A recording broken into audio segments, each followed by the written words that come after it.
New Avengers end game తర్వాత Marvel fans అందరూ కూడా వాళ్ళు న్యూ అవెంజర్స్ అవుతారు, వీళ్ళు న్యూ అవెంజర్స్ అవుతారు అని చెప్పి రకరకాలుగా మాట్లాడుకున్నారు. అంతెందుకు, నేను కూడా పాత అవెంజర్స్ ని రీప్లేస్ చేయగలిగే టీం గురించి ఒక వీడియో కూడా చేశాను. కానీ సడన్ గా ఎవరు ఎక్స్పెక్ట్ చేయని విధంగా, ఎవరు ఎక్స్పెక్ట్ చేయని టైంలో మార్వెల్ వీళ్ళని న్యూ అవెంజర్స్ కింద ప్రకటించింది. ఇప్పటి వరకు వీళ్ళని కొంచెం కూడా ఎవరు పట్టించుకోలేదు. ఏదో సైడ్ క్యారెక్టర్ కింద ఇంట్రడ్యూస్ అయ్యి మెల్లగా పెద్ద పెద్ద ప్రాజెక్ట్స్ లో ఇంపార్టెంట్ రోల్ ని ప్లే చేస్తూ మెయిన్ క్యారెక్టర్స్ కింద అయిపోయారు. ఇంతవరకు బానే ఉంది, కానీ వీళ్ళు అవెంజర్స్ రోల్ ని ఫిల్ చేసేంతలా అయ్యారా?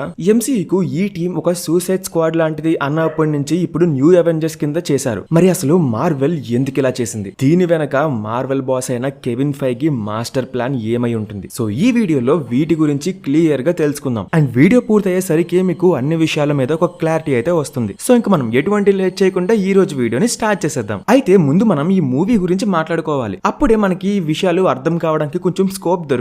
అయితే మనం ముందుగా మాట్లాడుకున్నట్లు ఈ థండర్ బోల్ట్స్ టీమ్ లో ఉన్న ప్రతి క్యారెక్టర్ కూడా ముందు సైడ్ క్యారెక్టరే. ఎలీనా, టాస్క్ మాస్టర్ ఇంకా రెడ్ గార్డియన్ ముగ్గురు కూడా బ్లాక్ విడో క్యారెక్టర్ కి సైడ్ క్యారెక్టర్స్ లాంటి వారు. అంటే టాస్క్ మాస్టర్ విలన్ అనుకోండి, బకీ ఇంకా జాన్ వాల్కర్ ఇద్దరు కూడా స్టీవ్ రోజర్స్ క్యారెక్టర్ కి సంబంధించిన వాళ్ళు. ఇంకా గోస్ట్ క్యారెక్టర్ వచ్చేసి యాంట్ మ్యాన్ క్యారెక్టర్ కి సంబంధించింది. ఇలా ఈ క్యారెక్టర్స్ అన్ని కూడా ఏదో ఒక పెద్ద క్యారెక్టర్ కి సైడ్ క్యారెక్టర్స్ లాంటి వాళ్ళే, ఒక సెంట్రీ తప్ప. సెంట్రీ ఒక్కడే మెయిన్ క్యారెక్టర్ లాంటి వాడు. అండ్ ఆ క్యారెక్టర్ ని ఈ మూవీలోనే ఇంట్రడ్యూస్ చేశారు. టు బి ఫ్రాంక్ చెప్పాలి అంటే సెంట్రీ క్యారెక్టర్ ఆర్కే ఈ మూవీలో మనకి ఎక్కువగా చూపించింది. అయితే ఈ క్యారెక్టర్స్ అన్ని కూడా ఒక ఫ్లాడ్ క్యారెక్టర్స్. ప్రతి ఒక్కరూ కూడా చాలా తప్పులు చేశారు. కొంతమంది అయితే క్షమించడానికి తప్పులు కూడా చేశారు. కానీ ఎవ్వరు కూడా వాళ్ళంతటా వాళ్ళే చేసింది అయితే కాదు. చిన్నప్పటి నుంచి వాళ్ళ కళ్ళ ముందు జరిగింది అంతా కూడా వాళ్ళని ఇలా మార్చేసింది. బకీ విషయంలో ఎలాగైతే జరిగిందో ఇంచుమించు వేరే వాళ్ళందరి విషయంలో కూడా అలాగే జరిగింది. ఎలీనా కానీ, రెడ్ గార్డియన్ కానీ, గోస్ట్ కానీ, జాన్ వాల్కర్ కానీ వీళ్ళందరూ కూడా పరిస్థితుల వల్ల తప్పు చేసిన వాళ్ళు అంతే. అంతెందుకు,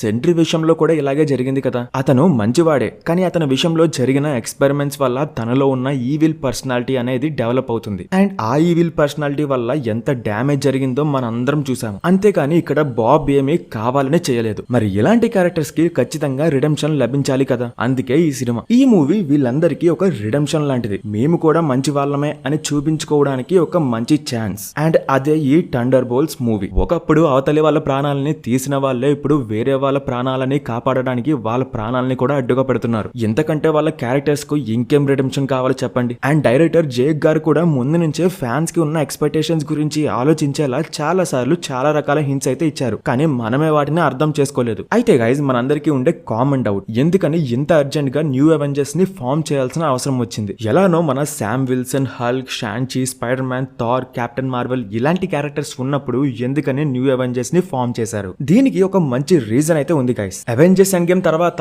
ఎంసీయూలో అవెంజర్స్ అనే వారే లేరు. అండ్ ఈ అవెంజర్స్ లేకపోవడం వల్ల ఎంసీయూలో ఏదో బ్లాక్ స్పాట్ లాంటిది ఉండిపోయింది. నేను చెప్పాలనుకుంటుంది ఏంటి అంటే, రకరకాల విలన్స్ అనే వాళ్ళు వచ్చేస్తున్నారు. టోనీ, స్టీవ్ ఇంకా నటాషాల కథ ముగిసిన తర్వాత మిగిలి ఉన్న వాళ్ళు అందరూ కూడా వారి వారి పనుల్లో బిజీ అయిపోయారు. అండ్ దీని వల్లనే అవెంజర్స్ టీమే చెల్లాచెదరైపోయింది. ఇంకా అప్పటి నుంచి ఈ టీం ని రీప్లేస్ చేయడానికి ఎవ్వరు కూడా రాలేదు. ఇంకా దీన్ని చూసిన వాల్ ఎలాగైనా మొత్తం అంతటిని తన చేతిలోకి తీసుకోవాలని చెప్పి అనుకుంది. కానీ ఇంకా చివరికి మన వాళ్ళు హీరోలు అయిపోయారు. దీంతో వాల్ ఇదంతా కూడా తన ఖాతాలోకి వేసేసుకుని న్యూ అవెంజర్స్ ని ప్రకటించింది. అవెంజర్స్ ఎండ్ గేమ్ తర్వాత ఎంసీయూలో ఇప్పటి వరకు అవెంజర్స్ అనేవారు లేరు. కానీ ఇప్పుడు వీళ్ళు వచ్చి ఆ స్పాట్ ని రీప్లేస్ చేశారు. అండ్ చెప్పాలి అంటే ఇది మంచి విషయమే. ఎందుకంటే ఇప్పటి నుంచి ప్రజలందరూ కూడా అవెంజర్స్ అనేవారు ఉన్నారు అని చెప్పి నమ్మకంతో ఉంటారు. అలానే వీళ్ళు కూడా కొంచెం పొటెన్షియల్ ఉన్నవారే. కానీ అవెంజర్స్ టీమ్ ని రీప్లేస్ చేసేంత కాదు. మరి ఇలాంటప్పుడు వీళ్ళని ఎందుకు పెట్టడం? డైరెక్ట్ గా మెయిన్ క్యారెక్టర్స్ ని తీసుకురావచ్చు కదా అని చెప్పి డౌట్ రావచ్చు. అయితే గైజ్, వీళ్ళనే అవెంజర్స్ కింద ఫామ్ చేయడానికి మెయిన్ రీజన్ ఏంటి అంటే,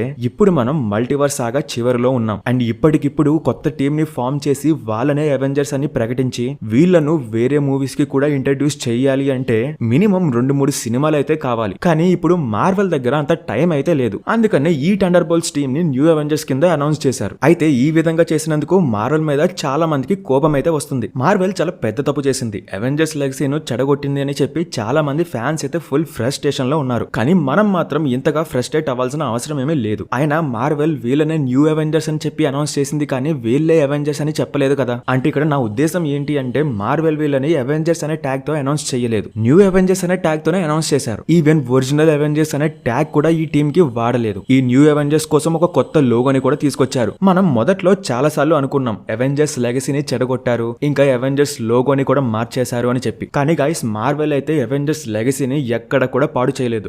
అయితే మరి మార్వెల్ ఇలా ఎందుకు చేసింది? వీళ్ళనే న్యూ అవెంజర్స్ కింద ఎందుకు ఇంట్రడ్యూస్ చేసింది? దీనికి ఆన్సర్ చాలా సింపుల్. ఫస్ట్ పాయింట్, ఎంసీలో అవెంజర్స్ అనే వాళ్ళు ఉండాలి కాబట్టి వీళ్ళని కొత్త అవెంజర్స్ కింద అనౌన్స్ చేసింది. ఇంకా రెండోది వచ్చేసి మార్కెటింగ్ స్ట్రాటజీ. అవును గైస్, మీరు విన్నదే నిజమే. ఎప్పుడైతే మార్వెల్ థండర్ బోల్ట్స్ లాంటి ఒక నార్మల్ మూవీకి న్యూ అవెంజర్స్ అని పేరు పెట్టిందో ఒక్కసారిగా టికెట్ సేల్స్ అనేవి బూమ్ అయ్యాయి. అయితే ఈ మూవీ రాకముందు కూడా మార్వెల్ ఎప్పటికప్పుడు ఏదో ఒకటి చెప్తూ ఈ మూవీకి సంబంధించి ఏదో ఒక అప్డేట్ ఇస్తూ ఎంగేజ్ చేస్తూనే ఉన్నారు. ఆ ఆస్టరిస్క్ ని చూపించి దీనికి అర్థం మీకు మూవీలోనే తెలుస్తుంది అని చెప్పి ఈ మూవీ మీద మనకి ఉన్న ఎక్స్పెక్టేషన్స్ ని పెంచడానికి ట్రై చేశారు. అండ్ ఇంకా ఎప్పుడైతే అవెంజర్స్ అని చెప్పారో ఇంకా అందరూ కూడా ఈ మూవీ గురించి మాట్లాడుకోవడం మొదలు పెట్టారు. అండ్ ఈ పాయింట్ అనేది మార్వెల్ కి ఒక మంచి పబ్లిసిటీ కింద మారింది. అండ్ ఇక్కడ మార్వెల్ కి కూడా కావాల్సింది అదే. అండ్ ఇప్పుడు వీళ్ళు ఇలా చేసినందుకు తర్వాత రాబోతున్న అవెంజర్స్ డూమ్స్ డే మీద కూడా హైప్ అయితే బిల్డప్ అయింది. ఇప్పుడు చూడండి, ఆల్రెడీ ఇంటర్నెట్ లో శామ్ విల్సన్ ఫార్మ్ చేసిన ఒరిజినల్ అవెంజర్స్ తో వీళ్ళకి ఫైట్ అవుతుంది అని చెప్పి రూమర్స్ అయితే వస్తున్నాయి. మరి ఇవన్నీ కూడా డూమ్స్ డే మూవీ మీద హైప్ పెంచడానికే కదా. మరి ఇప్పుడు